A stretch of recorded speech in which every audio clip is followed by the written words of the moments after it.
परमेश्वर के धन्य नाम की महिमा इस आशीषित सुबह में और एक बार हो। एफेसियों को लिखा गया पत्री, उसका 2 अध्याय का 12वां वचन। तुम लोग उस समय मसीह से अलग और इस्राएल की प्रजा के पद से अलग किए हुए और प्रतिज्ञा की वाचाओं के भागी न थे और आशाहीन और जगत में ईश्वर रहित थे।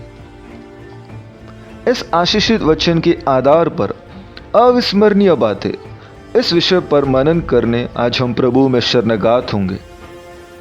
एक मनुष्य जो परमेश्वर की सृष्टि है, उसका एक खासियत इस प्रकार है कि मनुष्य को भूलने का एक स्वभाव परमेश्वर ने दिया है। कई बातें अगर हम नहीं भूलते तो हम जिंदगी के बंदीगृह में बंदित हो जाते, लेकिन उसी समय कुछ बातों को, कुछ यादों को भुलाना भी हम नहीं चाहते।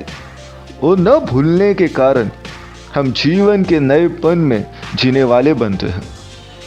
हमने जो आज वचन पढ़ा, उस वचन में हम देखते हैं उस समय हम कैसे थे।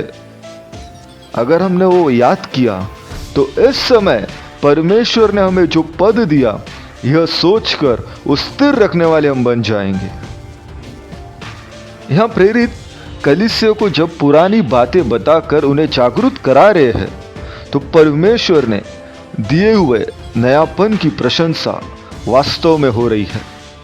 उस समय में तुम लोग मसीह से अलग थे, यह सोचकर आज इस समय हम मसीह के साथ हैं। मसीह के बिना हमारा कोई जीवन नहीं है, मसीह ही मेरा जीवन है।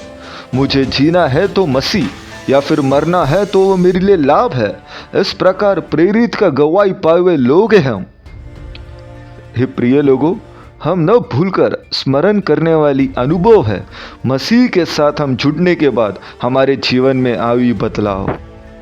दूसरा यहाँ पे लिखा गया है, हम इस्राएल की प्रजा के पद से अलग किए हुए थे, लेकिन अब भी आज मसीह के साथ जुड़ने के कारण हम इस्राएल की प्रजा के पद से संबंधित हुए हैं।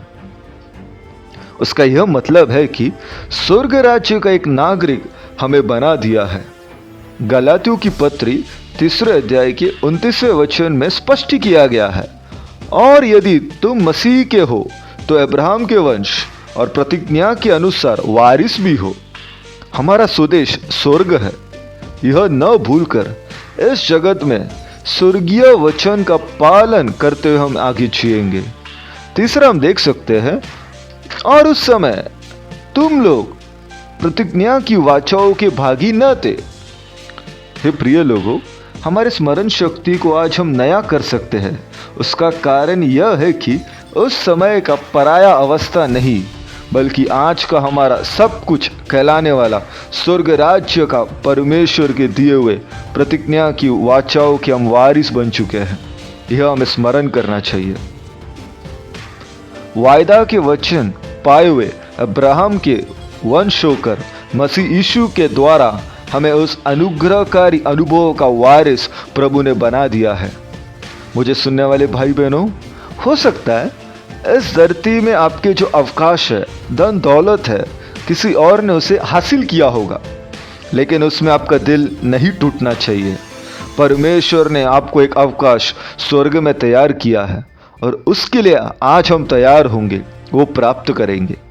इस पृथ्वी के अवकाश प्राप्त करने के लिए जो जल्दबाजी दिखाया जा रहा है, उसके द्वारा स्वर्गीय अवकाश हमारा नष्ट नहीं हो जाए।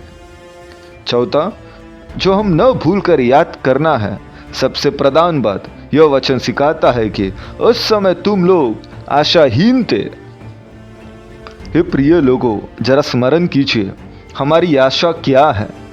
आशा नष्ट हुए अनेक लोगों के समान अगर हम दुखित नहीं होना है, तो जिंदगी के हर परेशानी और मुसीबत में आगे बढ़ने पर स्मरण कर लो, मसीह यीशु में हमारी आशा बड़ी है।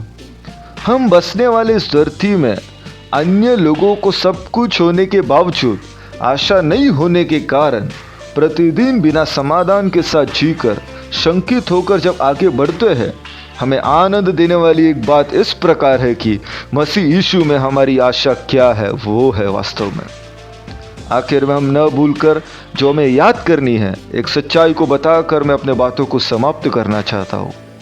उस समय हम ईश्वर रहित थे, लेकिन आज हम आनंद देने वाली बात यह है कि हम जब इस जगत में हैं, उसी समय हमारा एक परमेश्वर है। जब परमेश्वर इस दुनिया को देखते हैं, दो रीति में देखते हैं, एक जो परमेश्वर के साथ है और दूसरा जो परमेश्वर के साथ नहीं है। मुझे सुनने वाले लोगों, आज आपके साथ परमेश्वर होना चाहिए। अगर आप परमेश्वर के हो तो प्रतिदिन ये सच्चाई को स्मरण भी करना चाहिए। इस जगत के फायदे और नुकसान से भरी जिंदगी में अगर हम परमेश्वर में है तो हमारा कोई भी नुकसान को परमेश्वर लाभ में बदल देंगे। जिसके साथ परमेश्वर है, भले उसके पास कुछ नहीं हो, लेकिन सब कुछ है उसके पास। परंतु जिसके साथ परमेश्वर नहीं है, भले उसके पास सब कुछ हो, वो ना होने के तुल्य है। इसलिए हम न भूलकर याद करेंगे, हम मसीह यीशु के साथ परमेश्वर के दिए हुए वायदा के वाचाओं के वारिस होकर, स्वर्ग राज्य के नागरिक होकर यीशु मसीह में आशा रखने वाले संतान हैं। आइए हम प्रार्थना करते हैं। हे पवित्र पिता, न भूलकर आपने जो पद दिया, यह प्रतिदिन सोचकर उसके अनुसार जीने के लिए आपका बहुमूल्य अनुग्रह आज सुने वचन के द्वारा आप हमें देना। यीशु मसीह के नाम से आमीन।